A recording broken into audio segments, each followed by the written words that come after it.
Qué gusto me da saludarte, querido Alonso Cervera, director general adjunto de Estudios, Asuntos Públicos y Comunicación en Banco de Santander, México. Qué título tan largo, amigo. ¿Cómo estás, David? Muy buenas noches. Hay que buscarle un recorte a tu título, ¿no? No al Bueno, cargo, pero al título sí. lo proponemos. Oye, a ver, ¿cómo está la economía a unos días de que se entregue el paquete económico? Y luego, ¿te parece bien? ¿Qué esperan ustedes en Banco de Santander que haya en el paquete económico? Claro, la economía en el primer semestre sorprendió favorablemente, el crecimiento fue mayor al esperado, tanto en el primer trimestre como en el segundo, pero yo creo que pedimos prestado crecimiento de la segunda mitad del año. Ante toda la incertidumbre con el arribo de Trump, me parece que muchas decisiones de compra, de acumulación de inventarios, se adelantaron en la primera parte del año y eso nos va a pegar en la segunda parte del año. Creo que para el año en su conjunto, para el 2025, la economía crecerá entre 0.5 y 1%. No es la recesión que muchos cantaban hace unas semanas, hace unos meses, y que nosotros no veíamos. Pero yo creo que al final Tengo que del día, reconocer que ustedes eran los de los que tampoco la veían.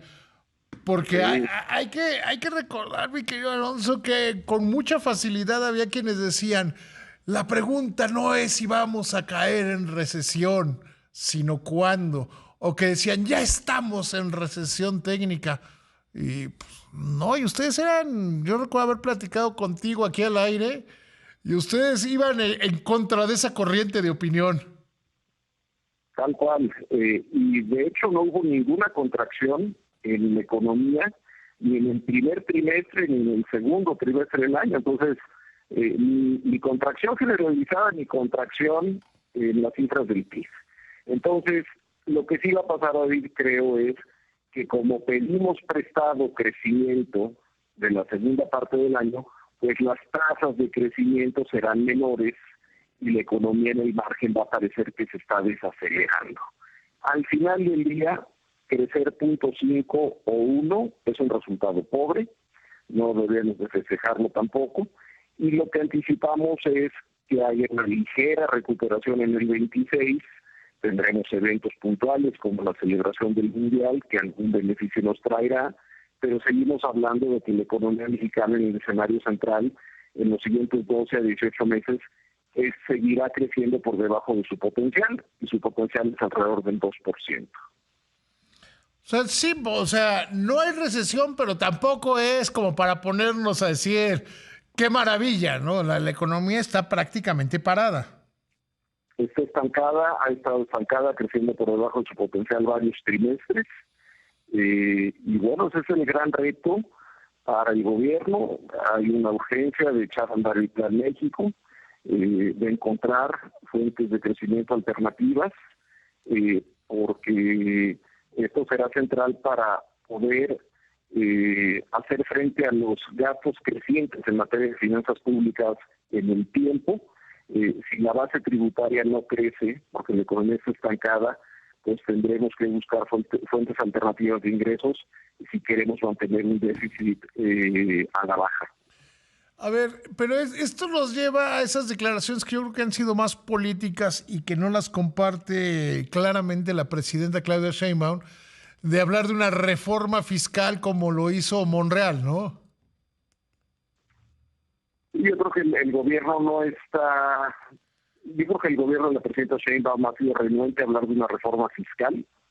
Se hablan de ajustes a la ley aduanera, quieren incrementar la tributación en aduanas en medio punto porcentual, pero lo que dijeron en la presentación del documento de criterios hace algunos meses y lo que probablemente dirán el 8 de septiembre cuando presenten la propuesta de presupuesto para el próximo año, no encontraremos, si hacemos una búsqueda de palabras entre comillas, reforma fiscal, no lo vamos a encontrar, al menos para el 26. Y sí van a haber ajustes en temas de ingresos por importaciones, por ejemplo. Creo que hay espacio para mejorar la recaudación por ahí, pero hablar de una reforma fiscal comprensiva, generalizada, como se habló en secciones anteriores, al menos para el 2026 no pinta que vaya a suceder. Mira, yo te diría que, que además ya ya la presidenta ya lo perfiló, que va a haber cambios en aduanas, o sea, que va a haber, déjame usar el lugar común de que le van a dar muchos más dientes a aduanas, ¿no? Sí, por ahí es por donde ven espacio para incrementar una recaudación en alrededor de medio punto porcentual, que es, digamos, que una cuarta parte de lo que se logró con reformas fiscales previas en sexenios anteriores. Pero la realidad es que si lo vemos de mediano plazo y en un escenario en que la economía crece a una tasa moderada, pues la verdad es que la presión de gastos está ahí, gastos en pensiones, gastos en costo financiero, y también el rehacer lo que se ha dejado de invertir en varios rubros como educación, salud, vivienda. Ese gasto está en su mínimo en décadas y va a llegar a un límite. Ya no van a poder cortar más y van a tener que apuntalarlo. Entonces habrá que en algún momento buscar ingresos más fuertes, más allá de los impuestos a las importaciones, para fortalecer las finanzas públicas. Algo me queda muy claro y es que no piensan abandonar la disciplina fiscal. ¿Cierto? Incurrir en disciplina fiscal es una muy mala idea que te lleva típicamente a desequilibrios macro indeseados. Entonces, si no quieren incurrir en indisciplina fiscal, pues habrá que buscar los ingresos porque la presión del gasto es creciente y con lupa estamos viendo por dónde vamos a sacar los ingresos. Mira, hoy hay unos datos que al menos para mí me parecen muy graves. Sí van a poder decir que está aumentando el personal ocupado, que la tasa de desempleo en México es bajísima, pero sigue creciendo la gente que está en la economía ilegal.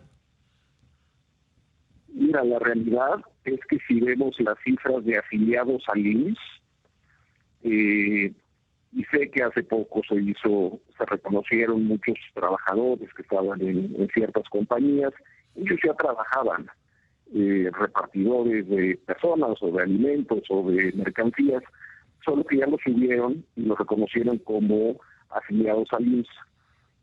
Si quitamos esos que ya estaban trabajando, la creación de empleos formales en México en los últimos 12 meses es cercana a cero. Sí, tenemos una tasa de desempleo muy baja, pero empleos formales no se han generado prácticamente en el último año. Sí, ha crecido la economía Informal. Sí, o sea, a mí me gusta más decir que es ilegal porque es ilegal primero y antes que nadie para los trabajadores que no tienen acceso a la seguridad social. Es correcto. Y bueno, ese es un reto la creación de empleos es una variable que parece estar tomando un punto de inflexión a la baja. El crédito bancario también como que parece estar tocando un máximo, parece que se está agotando el crecimiento del crédito bancario, las remesas también. Entonces hay varias variables, varios indicadores que apuntan a que el reto económico, el reto de crecimiento en los siguientes trimestres va a ser más exigente de lo que vimos en los últimos trimestres. ¿Qué tan exigente? Porque como que hemos tenido ya muchos años esperando que se acabe el espacio fiscal, ¿no? Y esto no ha pasado en una buena medida porque se están postergando los problemas, ¿no? Pues sí, por el lado fiscal, claramente hay un ejercicio de restricción presupuestal. En lo que va del año a julio, el gasto público consolidado ha sido menor al presupuestado en 300,000 millones de pesos. Este es un esfuerzo bien importante para, como te decía hace unos minutos, mantener esa señal de disciplina fiscal y de que el déficit que vimos el año pasado de cerca de 6 puntos del PIB no se va a repetir. Pero eso tiene su costo y tiene su costo por lado del crecimiento. Entonces, no espero yo que sea el sector público el que nos saque de este estancamiento económico, será el sector privado, pero habrá que ver a través de qué motores, y también dependeremos de que se empiecen a disipar muchas de las dudas en el sector externo, sobre todo en materia comercial, a menos de un año de la revisión del TEMEC. Tienes toda la razón. Querido Alonso, te agradezco muchísimo por esta conversación. Siempre es un gusto platicar contigo. Y si hay que no reducir tus encargos, sí el nombre de tus encargos, ¿no?